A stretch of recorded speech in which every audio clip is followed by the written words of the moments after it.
இங்கே குழுமியிருக்கும் எனதருமை சொந்தங்களுக்கும் தலைவா, அப்படியே ஸ்டேஜுக்கா தலைவா, வந்துப்பா தலைவா, வடிவேலாட்டம் வரவரன்னு பேருங்க. இந்த பொன்னான வேளையில் தங்களது அற்புதமான நேரத்தை ஒதுக்கி நாம் தமிழர் ஆட்சி எதற்காக இந்த தமிழகத்துக்கு தேவை என்ற கருத்தை மக்களிடத்தில் எடுத்துரைக்க வந்த அனைத்து பொறுப்பாளர்களுக்கும் பொதுமக்களுக்கும் எங்களுக்கு பாதுகாப்பு அளிக்க வந்த காவல்துறைக்கும் நாங்கள் வேறு யாரையாவது குறை சொல்லி விடுவோமோ அல்லது தாக்கி பேசி விடுவோமோ என்று எங்களை கட்டுப்படுத்தி வழிநடத்தும் உளவுத்துறை அவர்களுக்கும் எனது மாலை வணக்கத்தை தெரிவித்துக் கொள்கிறேன். ஏன் வேண்டும் நாம் தமிழர் ஆட்சி? நம்ம தமிழ்நாட்டுல ஆகச்சிறந்த கல்வியை கொடுப்போம்னு சொல்லிட்டு ஒரு கூட்டம் சுத்திட்டு இருக்கு. ஆகச்சிறந்த கல்வியை கொடுத்தது யாரோ அது எல்லாருக்குமே தெரியும். நம்ம மதிப்புக்குரிய கர்மவீரர் காமராஜர் அவர் மூலியமா படிச்சுட்டு வந்த ஒரு தலைமுறை இப்போ அப்படியே மாறி போய் அதுக்கு அடுத்து வந்த அவரை பின்பற்றி வந்தோம்னு சொன்ன திமுக காரங்களும் காங்கிரஸ் காரங்களும் ஊர் முழுக்க சாராய கடை திறந்து வச்சுட்டு படிக்க வச்ச கூடத்தை அப்படியே மறக்க வச்சு குடிக்க வச்சு அலைய வச்சுட்டு இருக்காங்க. இவங்களை தட்டி கேட்கறதுக்கு யாரா இருக்கா? அப்படி யாராச்சும் ஒரு கூட்டம் இருக்கான்னு கேட்டா கண்டிப்பா நாங்க இருக்கோம். நாங்க ஏன் குடிக்க வேணாம்னு சொல்றோம் தெரியுமா? தமிழ்நாடு மட்டும் இல்ல, உலகத்துல இருக்கிற அனைத்து நாடுகளிலுமே இருக்கிற தமிழர்களை போய் பாருங்க, ஆக சிறந்த அறிவாளிகளா இருப்பாங்க. அவங்க எதனால அங்க வெளிநாடுகளில் போய் வாழ்றாங்க அப்படின்னா இங்க வந்து அவங்களுக்கு உரிய மரியாதை கிடைக்கிறது இல்ல, உரிய அங்கீகாரம் கிடைக்கிறது இல்ல. இங்க தமிழகத்திலிருந்து இந்த வருஷம் கிட்டத்தட்ட 2 லட்சம் தமிழர்கள் குடியுரிமையை வேணான்னு சொல்லிட்டு வெளிநாடுகள்ல போய் வாழ்றாங்க. ஏன்னா அவங்க படிப்புக்கேத்த வேலை கிடைக்கிறது இல்ல, வேலைக்கேத்த ஊதியம் கிடைக்கிறது இல்ல.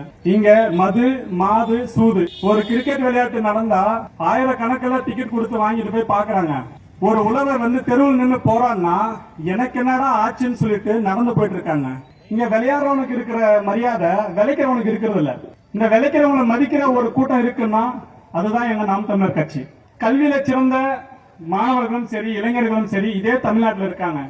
ஆனா அவங்களுக்கு வேலை வாய்ப்புன்னு பாத்தீங்கன்னா தமிழ்நாட்டில் கிடையாது. அண்டை மாநிலங்களோ இல்ல அண்டை நாடுகளோ அந்த மாதிரியான பகுதிகள் தான் அவங்களுக்கான வேலை கிடைக்குது. எவ்வளவு தரமான உற்பத்தியும் தொழில் தரத்துல மேலோங்கி நிக்கிற நாடுகள்ல நம்ம தமிழர்கள் ஆளுமை நடத்திட்டு இருக்காங்க. ஆனா நம்ம நாட்டுல அதுக்கான வழியே கிடைக்கல. ஏன்னா தெருவுக்கு தெருவு ஆராய்ச்சி மையம் இருக்குன்னு பார்த்தா வெறும் சாராய கடையா திறந்து வச்சிருக்காங்க. ஆராய்ச்சி மையம் இருந்தா ஆராய்ச்சி பண்ணி மக்களுக்கு தேவையான இயற்கை முறையில இருக்கிற மருத்துவமோ எரிபொருளோ இல்ல விவசாயத்தை சார்ந்த ஒரு உற்பத்தி பொருளோ கொண்டு வந்துருவாங்க. அதே நீ குடிச்சிட்டு போதையிலே சுத்திட்டு இருந்தா அதுக்கான தேவையே இல்லையே. வருஷத்துக்கு ஒரே ஒரு தீபாவளி பண்டிகைக்கு 700 கோடி ரூபாய் இந்த அரசாங்கத்துக்கு லாபம் வருது. எங்கடான்னு பார்த்தா சாராய கடல. சரி, நம்ம பசங்க வேலைக்கு போறாங்க, அவங்களுக்கு சம்பளம் பாத்தீங்கன்னா 10,000 ரூபாய் 8,000 ரூபாய். ஜொமேட்டோ ஓட்டுறாங்க எம்பிஏ முடிச்சுட்டு. ஏங்க அவன் படிக்கிறது எதுக்காக? என் நாட்டுல நான் படிச்சு வளர்ந்து வந்து என்னோட சமுதாயத்தையும் என்னோட தலைமுறையும் என்னோட நாட்டையும் ஒரு நல்ல நிலைமை கொண்டு போகணுன்ற ஒரு ஆசையில வராங்க. ஆனா இவனுக்கு அங்க அங்கீகாரம் தராம சாராய கடல சாராயம் எடுத்து கொடுக்கறவனுக்கு 40,000 ரூபாய் சம்பளம் தராங்க. இங்க மனுஷன் வாழ்றதா இல்ல குடிக்கிற நாய்ங்க வாழ்றதா? சரி, ஓகே, படிப்புக்கான அங்கீகாரம் கிடையாது, அறிவியலுக்கான அங்கீகாரம் கிடையாது. சரி, பாரம்பரிய உணவுகளையாச்சும் கொண்டு வருவாங்க அப்படின்னு பார்த்தா எல்லா ஊர்களிலுமே ஞாயிற்றுக்கிழமை பாத்தீங்கன்னா தெரியும் பாரம்பரிய உணவு திருவிழா நடத்துவாங்க. அங்க போய் பாருங்க, பாரம்பரிய உணவுகள் எவ்வளவு அழிஞ்சிருக்கு. அதால கிடைக்கிற நன்மைகளை மக்களுக்கு தெரியப்படுத்தாம எந்த ஊர்லயுமே ஒரு பொது இடத்துல பாரம்பரிய உணவு திருவிழா நடக்காது. எல்லாமே ஊருக்கு ஒதுக்குப்புறமா கண்ணுக்கு தெரியாத ஒரு சந்தில வச்சிருப்பாங்க. அப்படி என்னங்க ஆத்திரமா இருக்கு உங்களுக்கு? எங்க நாட்டுல நாட்டு விதைகள் எல்லாம் அழிச்சிட்டீங்க, ஹைபிரிட் விதைகளை கொடுக்குறீங்க. படிப்புக்கு படிப்பையும் அழிச்சிட்டீங்க, விவசாயத்துக்கு விவசாயத்தையும் அழிச்சிட்டீங்க, எல்லாரையும் குடிச்சிட்டே வச்சிருக்கீங்க. அதை தாண்டி இப்ப ஒரு புதுசா ஒரு கூட்டம் வந்திருக்கு, அணில் குஞ்சுங்க. இந்த அணில் குஞ்சுகளை என்ன பண்றதுன்னே தெரியல. நான் என்ன சொல்றேன், நீங்க படிச்சவங்களா இருக்கீங்க இல்லைங்களா? சமுதாயத்துல என்னென்ன பிரச்சனை நடக்குதுன்னு ஒரு பொதுமேடையில் நின்று பேசுங்க. உங்களுக்கு அதுக்கான திராணி இருந்தா எங்க நாம் தமிழர் கட்சியில மழலைய பாசறைன்னு ஒண்ணு இருக்கு. மழலைய பாசறையிலிருந்து ஒரு சின்ன பிள்ளைய விடுறேன். நீ எவ்வளவு பெரிய ஆக சிறந்த பேச்சாளராரு மத்த எந்த கட்சியா இருக்கட்டும், எங்க கட்சியில இருக்கிற மழலைய பாசறையிலிருந்து ஒரு குழந்தை கிட்ட உன்னால பேச முடியாது. ஏன்னா எங்க மேதகுவை பிரபாகரன் வழி வந்த பிள்ளைகள் நாங்க. எங்க தமிழ் தேசியத்தை காக்கிறதும் தமிழர் இனத்தை காக்கிறதும் தான் எங்களோட முத வேலை. குடிக்கிறவனுக்கு பாதுகாப்பு தருது. ஏங்க எந்த ஒரு கட்சி மீட்டிங்கா இருக்குதுங்க, எந்த கட்சி மீட்டிங்கா இருக்கட்டும், குடிச்சிட்டு போறவங்க பாதுகாப்பா வழி அனுப்பி வைக்கிறாங்க, ஆக்சிடென்ட் ஆயிடக்கூடாதுன்னு. ஏன் அந்த சாராய கடை 3 எண்ணம் வர மாட்டேங்குது? இங்க பாருங்க, இங்க ஒரு அட்வர்டைஸ்மெண்ட் போர்டு இருக்கு. மது அருந்தி விட்டு வாகனம் ஓட்டாதீர். நம்ம காவல் அலுவலகத்துக்கு வெளியே இருக்கு பாருங்க, மது அருந்தி விட்டு வாகனம் ஓட்டாதீர். ஏன் அந்த அரசாங்கம் மதுக்கடையை மூடணுன்ற ஒரு கோரிக்கை வைக்க மாட்டேங்குது? விழிப்புணர்வுங்கிறது வாயில சொல்றது இல்ல, செயல்ல இருக்கணும். அந்த சாராய கடை மூடுவோன்னு சொல்லிட்டு நாங்க சொல்றோம். உண்மைக்கே நல்ல அப்பனுக்கு ஆத்தாளுக்கு பிறந்தவனா தான் எங்க கருத்தியல் கூட வந்து மோதுங்க. சாராய கடை எதுக்கு மூணு நான் சொல்றேன், படிக்கிறது எதுக்கு என்ன அவசியங்கிறத நான் சொல்றேன். படிக்கிறவனுக்கு அங்கீகாரம் கிடையாது, விவசாயத்தை அழிச்சிட்டீங்க, நிலத்தையெல்லாம் கூறு போட்டு வித்துட்டு இருக்கீங்க. இந்த விவசாய நிலத்தை அழிச்சிட்டு இந்த மக்களோட முதுகெலும்பு உடைச்சு நீங்க என்னத்த காண போறீங்க? எதுவுமே கிடையாது. உங்க குடும்பத்துக்கான சொத்துக்களை சேர்த்துட்டு வெளி மாநிலங்களை நீயும் அதே தான் பண்றீங்க. இங்க பிறந்து உங்க அப்பா இதே ஊர்ல பிறந்தவனா இருப்பான், உங்க தாத்தா இந்த ஊர்ல பிறந்தவனா இருப்பான். ஆனா உன் குழந்தை வெளியூர்ல குடியுரிமை வாங்கி வச்சிருக்கு. எத்தனை அரசியல் தலைவர்களை போய் பாருங்க. இப்ப இருக்கிற அத்தனை அரசியல் தலைவரும் திமுக இருக்கிற அனைத்து எம்பிங்களும் சரி, எம்எல்ஏங்களும் சரி, அவங்க குழந்தைங்க எல்லாருமே தமிழ்நாட்டில தான் குடியுரிமை வச்சிருக்காங்கன்னு சொல்லிட்டு மாறுதட்டி சொல்லட்டும். நாங்க எல்லாருமே கிளம்பி உங்க கட்சியில சேர்ந்துறோம். எத்தனை திமுக எம்எல்ஏ எம்பிகளோட குழந்தைங்க தமிழ்நாட்டில் குடியுரிமை வச்சிருக்காங்க? எத்தனை அதிமுக எம்எல்ஏ எம்பி குழந்தைங்க தமிழ்நாட்டில் குடியுரிமை வச்சிருக்காங்க? மாநில கட்சியா இருக்கட்டும், தேசிய கட்சிகளா இருக்கட்டும், எத்தனை பொறுப்பாளர்களோட குழந்தைங்க தமிழ்நாட்டில் குடியுரிமை வச்சிருக்காங்க? நீ ஆள்ற அதே நாட்டில தான் நாங்களும் ஆள்றோம். உன் பிள்ளைங்களும் வாழ போதுங்க. உன் பிள்ளைங்களுக்கு இங்க வாழ வக்கு இல்ல, தகுதி இல்லைன்னு சொல்ற உன் குடும்பமே இங்க ஆட்சியை நடத்திட்டு இதுதான் சரியான நாடுன்னு எங்களுக்கு அறிவுரை சொல்றீங்க. இது எந்த வகையில நியாயம்?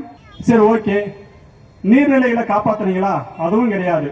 எல்லா நீர்நிலையிலும் போய் பாத்தீங்கன்னா ஒரு கெட்ட வாடை அடிக்கிற ஒரு செடி ஒண்ணு முளைக்குது. அந்த நீர்பரப்பை மொத்தமா மூடி வச்சிருக்கு. அந்த நீர்பரப்புல ஏடா இருக்குன்னு பார்த்தா வெறும் சாக்கடை கழிவா சேர்த்து விட்டுருக்காங்க. சரி, அதை தூராட்சி வாடுறீங்களா? அதுவும் கிடையாது. தூர் வாரினா நீர் சேர்ந்துரும். நீர் சேர்ந்தா நிலத்தடியோட நீர் மட்டம் உயர்ந்துரும். நிலத்தடியோட நீர் மட்டம் உயர்ந்தா நாட்டுக்கு தேவையான தண்ணீர் தேவை தட்டுப்பாடு தீந்துரும். தட்டுப்பாடு தீர்ந்துட்டா உன் வாட்டர் கேன் கம்பெனி வியாபாரம் ஆகாது. இங்க வாட்டர் கேன் பிசினஸ் பண்றவங்க எல்லாரும் யாரு? இப்போ ஆண்டுட்டு இருக்கிற ஆளுங்கட்சியை சார்ந்த பொறுப்பாளர்களோட வாட்டர் கம்பெனி போச்சா? சரி, பள்ளிக்கூடங்கள் எடுத்துக்கோங்க. பள்ளிக்கூடம் எல்லாருமே அதே அரசாங்கத்துல ஆட்சி புரிஞ்சிட்டு இருக்கிற அதே அதிகாரிகளோட தான். பள்ளி உங்க காசுல எங்க காசு எடுத்துட்டு உங்ககிட்ட கொடுத்து படிக்கணும். இலவச கல்வி தர மாட்டீங்க. சரி, தண்ணியாச்சும் நாங்க நிலத்துல இருந்து எடுத்து குடிக்கிறோம்னா அதுக்கும் வாய்ப்பு இல்லை ராஜா. வெறும் சாக்கடை தண்ணி தான் இருக்கு.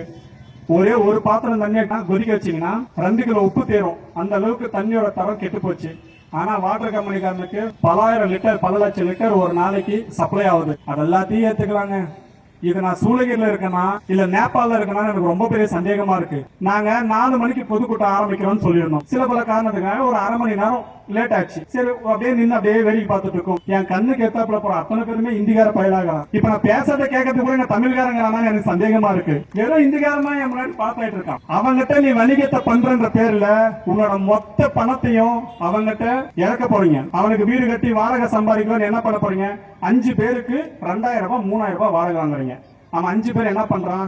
ஆளுக்கு 500 ரூபாய் ஷேர் பண்ணி வாடகைக்கு வந்துடுறான். அவன் சம்பாதிக்கிற மீதி 5 பேரோட பணம் இருக்குல்ல 50,000 அதை சேமிப்புல வைக்கிறான். நீங்க இதே சூளகிரில 5 வருஷத்துக்கு முன்னாடி இந்திக்காரனை பாருங்க, 5 வருஷத்துக்கு முன்னாடி வந்த இந்திக்காரனை பாருங்க, நடந்து போயிருப்பான். இப்போ வண்டியில சுத்தி இருக்கான். ஏன்னான்னு பார்த்தா அவன் சம்பாதிச்ச காசெல்லாம் சேர்த்து வச்சிருக்கான். நம்ம ஆளுங்க சம்பாதிச்ச காசெல்லாம் டெய்லி சாயந்தரம்னா ஒரு குவார்டர் ஒரு நாளைக்கு 700 ரூபாய் கூலினா ஒரு குவார்டர் 140 ரூபா 150 ரூபா. அது ஏதோ பாட்டிலுக்கு 10 ரூபா வேற சேர்த்து வைக்கிறாங்க. அது நமக்கு தெரியாது. 150 ரூபா சாராயத்துக்கு, அதுக்கு சைடிஸ் மத்த சமாச்சாரம் சிகரெட் அது இதுன்னு போனா அது ஒரு 50 ரூபா 200 ரூபா அவுட். அதுக்குன்னு ஒரு 4 பேர் வண்டி எடுத்துட்டு போவாங்க.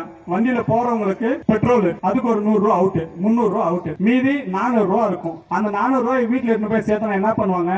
1 லிட்டர் எண்ணெய் 140 ரூபா.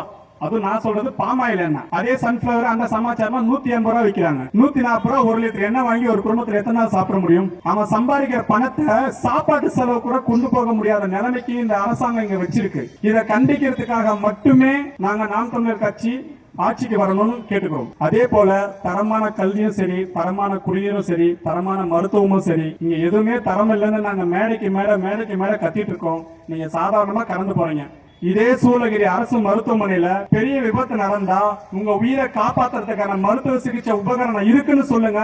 நாங்க எல்லாருமே கிளம்பி வந்து இப்ப ஆளுங்கட்சியில சேர்ந்துறோம். இதே சூளகிரி பகுதியில நான் வேற எங்கேயுமே கேட்கறேங்க, நான் எங்க நின்று பேசணும் அந்த ஊரை பத்தி கேட்கிறேன். இந்த அரசு மருத்துவமனையில உங்க உயிரை காப்பாத்துறதுக்கான உயர்தர சிகிச்சை பண்றதுக்கான மருத்துவ உபகரணங்கள் இருக்குன்னு சொல்லுங்க பார்க்கலாம். ஒண்ணுமே கிடையாது. என்னங்க ஊர்ல வாழ்றோம் நம்ம உண்மையிலே மனுஷங்க தானா? நமக்கு சூடு சோழனம் இருக்கான்றதே நமக்கு சந்தேகமா இருக்கு. கேள்வி கேட்க திராணி இல்லாத வச்சிருக்காங்க நம்ம அரசாங்கத்தை ஆடுறவங்க. கேள்வி கேட்டா வழக்கு போடுவாங்க. எங்க ஆளுங்களுக்கு வழக்குன்றதெல்லாம் இந்த டீ குடிக்கும் போது பிஸ்கட் வந்து தின்னாங்களே அந்த கணக்கு வந்து பாருங்க. அவங்கவுங்க ஏதோ பேக்கெட் வாங்கி வச்சுக்கிற மாதிரி ஆளுங்க வாங்கி வச்சுக்கிறாங்க.